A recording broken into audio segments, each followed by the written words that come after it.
এরকম বহু ঘটনা ঘটছে বন্ধুরা। এই জন্য আপনাকে আমাকে আল্লাহর কোরআনের সাথে ভালোবাসা করতে হবে। আল্লাহর সাথে ভালোবাসা যদি আমরা করতে চাই তাহলে আল্লাহর কোরআনকে আমাদের সাথী বানাইতে হবে, কোরআনকে বন্ধু বানাইতে হবে। তাহলে আমাদেরকে আল্লাহ পাক ইহকালেও রাস্তা দেখাইবেন, পরকালেও রাস্তা দেখাইবেন। কোরআন থেকে সবাই হেদায়েত পাবে না।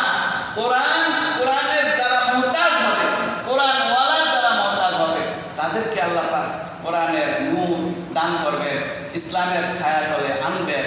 হ্যাঁ, ওই উমর রাদিয়াল্লাহু তাআলা আনহুর মতো মহান ব্যক্তি, তিনিও তো নবীজিরে হত্যা করতে আসছিলেন, কিন্তু হত্যা করতে আইসা তিনি হেদায়েত পেয়ে গেলেন। তিনিও তো ওনার বোনের মুখে, ওনার বোন জামাইয়ের মুখে আল্লাহর কোরআন তেলাওয়াত শুনছিলেন নাকি? ওই কোরআন শোনার পরে হযরত উমর রাদিয়াল্লাহু তাআলা আনহুর দিলটা নরম হয়ে গেছে।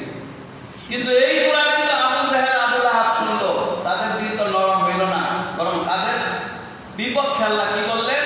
এদের দিলের মধ্যে আমি মোহর মেরে দিয়েছি, এদের কানের মধ্যে আমি এদেরকে বধির বানিয়ে দিয়েছি, এদের চোখের সামনে আমি অদৃশ্য পর্দা দিয়েছি, এরা কখনো ইসলামের ছায়াতলে আসবে না। আল্লাহ আমাদের সকলকে সহিহ বুঝ দান করেন, আল্লাহ আমাদেরকে আমল করার তৌফিক দান করেন। বন্ধুরা দেখবেন, এক শ্রেণীর মানুষ আছে, যদি কোরআনের আওয়াজ যায় দেখবেন তাদের জ্বালা পোড়া ছুটে যায়।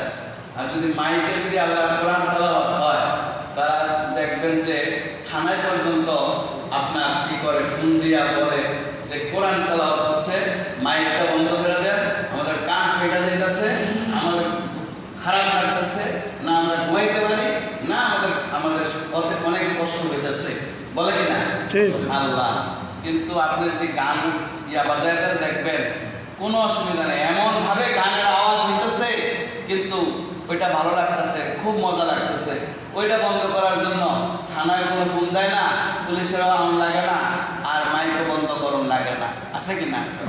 কারণ এইগুলি এই কোরআন যতদিন আছে এই শ্রেণীর লোক থাকবে। এই জন্য আমরা যখন নাকি এই আল্লাহর কোরআনকে ভালোবাসবো বন্ধুরা, তখন দেখবেন অটোমেটিকলি এই কোরআনের মধ্যে আল্লাহ পাক যে কথাগুলো আমাদের হেদায়েতের জন্য দিয়েছেন, আমাদের কল্যাণের জন্য দিয়েছেন, এই কোরআন দুনিয়াতে আমাদের জন্য লাভবান হোক।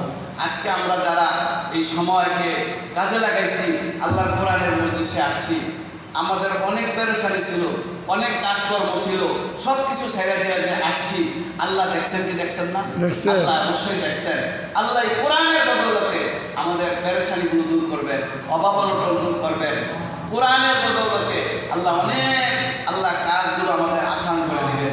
পক্ষান্তরে যারা নাকি কোরআনের মজলিসে বসতে পারলো না, যে আমাদের এই সময় নাই, আমাদের এত সময় নাই, কোরআনের শোনার সময় আমাদের নাই, বন্ধুরা আল্লাহ পাকের কোরআন তাদের মুহতাজ না। কিন্তু মনে রাখতে হবে আমরা কোরআনের মুহতাজ। এই কোরআনের সাথে আমরা তো আল্লাহকে দেখি না, কিন্তু আল্লাহ বলেন আমাকে দেখো না, এই কোরআনকে কি করো দেখো।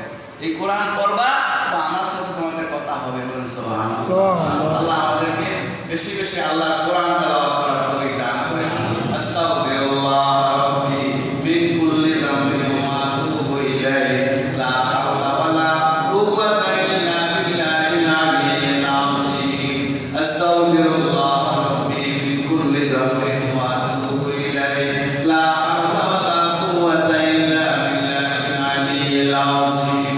আস্তাগফিরুল্লাহ রাব্বি মিন কুল্লি যামবিন ওয়া আতুবু ইলাইহি, লা হাওলা ওয়ালা কুওয়াতা ইল্লা বিল্লাহিল আলিয়্যিল আযীম। আল্লাহ